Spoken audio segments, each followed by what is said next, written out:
John Ritter's sudden passing on September 11, 2003, left the world in shock. The beloved actor, best known for his role in Three's Company, was taken from us far too soon, just days before his 55th birthday. His death, attributed to a rare and often misdiagnosed condition, is not just a tragic loss for his family but for all who admired him for his warmth, humor, and talent. John Ritter's final day was filled with signs that, unfortunately, were not recognized in time.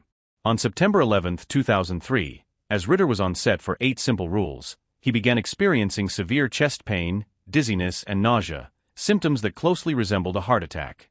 Despite his clear distress, the medical team treated him for a heart attack, overlooking the possibility of an aortic dissection, a condition where the main artery in the heart tears. His wife, Amy Yasbeck, would later recall his last moments, including his phone call to her, telling her he was going to the hospital and sharing one last loving goodbye.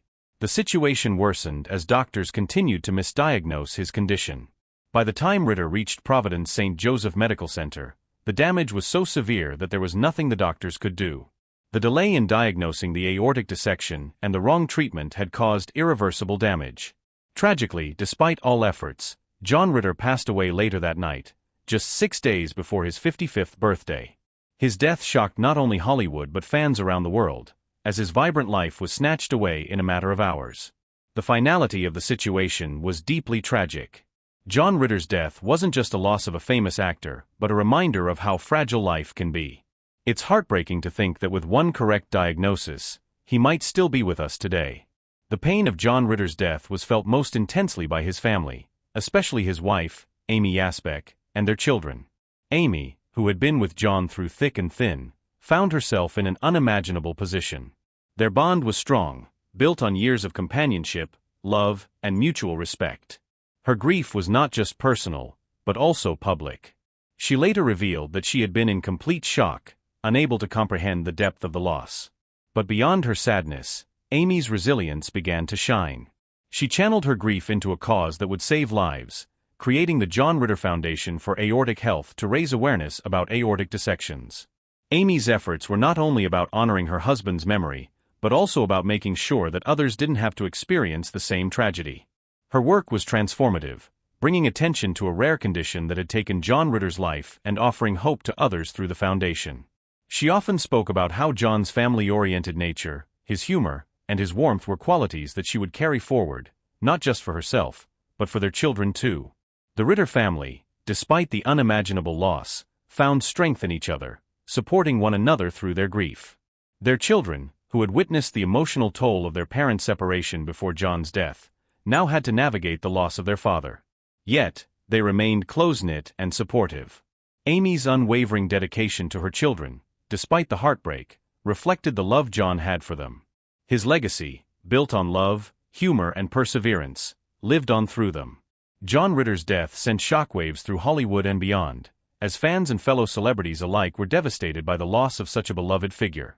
The outpouring of grief was immediate and overwhelming. Fans who had grown up watching Ritter's comedic genius on Three's Company and later on 8 Simple Rules found themselves mourning not just the actor but the man who had touched their hearts with his kindness and humor. Many shared their memories of how his performances had made them laugh, and how he had seemed like a part of their own family, offering warmth through the screen.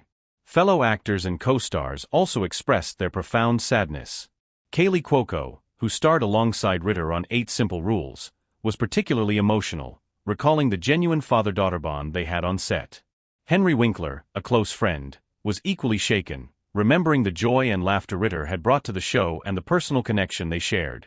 For those who had worked with him, Ritter wasn't just a talented actor but a friend, always making others feel welcome and appreciated, even in the high-pressure environment of Hollywood. As the news spread, tributes from all corners of the entertainment industry flooded in. John Ritter had not only been a celebrated figure but a truly good person, respected and loved by everyone who had the privilege of working with him. His death left a hole in the industry, one that could never truly be filled. It was clear that the public's grief was not just for a celebrity but for a cherished human being, someone who had brought so much joy to the world. In the aftermath of John Ritter's death, his wife, Amy Yasbeck, turned her grief into action. She filed a wrongful death lawsuit against Providence St. Joseph Medical Center, claiming that the hospital's failure to diagnose John's aortic dissection had led to his untimely death. The case was a public one, filled with intense emotions, as it sought to bring justice for a man who had been taken from his family far too soon. The lawsuit, which demanded $67 million in damages, was based on the argument that the medical staff had misdiagnosed Ritter's condition and failed to perform necessary tests, such as a chest X-ray, that could have saved him. The lawsuit eventually settled for $14 million, a figure that marked one of the largest settlements of its kind. While the settlement provided some financial relief, it could never replace the life that had been lost. Amy Yazbek's tireless efforts to bring awareness to the condition that took her husband's life continued through the foundation she established in his memory. The John Ritter Foundation for Aortic Health worked to educate people about the symptoms of aortic dissection, aiming to prevent the same tragedy from striking others. Amy's determination to ensure that John's death wasn't in vain was a testament to her love for him and her commitment to saving lives. The lawsuit and the foundation's work helped spark a significant shift in how medical professionals approach chest pain and aortic dissections. Today, many doctors are more aware of the condition, and the foundation's efforts have saved countless lives. John Ritter's legacy, though marked by the heartbreak of his passing, now lives on through the foundation, which continues to raise awareness and advocate for better medical practices. What began as a tragic loss has evolved into a movement of hope, justice, and change, ensuring that Ritter's death was not in vain. John Ritter's life may have been cut short, but his legacy endures in the hearts of those who knew him and loved him. His contributions to television and film will always be remembered, but it's his kindness, humor, and deep love for his family that truly defined him. His passing reminded us all of the fragility of life and the importance of cherishing each moment. As we reflect on his life, let us also remember the impact of his family's efforts to prevent others from experiencing the same heartbreak through the John Ritter Foundation. What's your favorite memory of John Ritter? Let us know in the comments.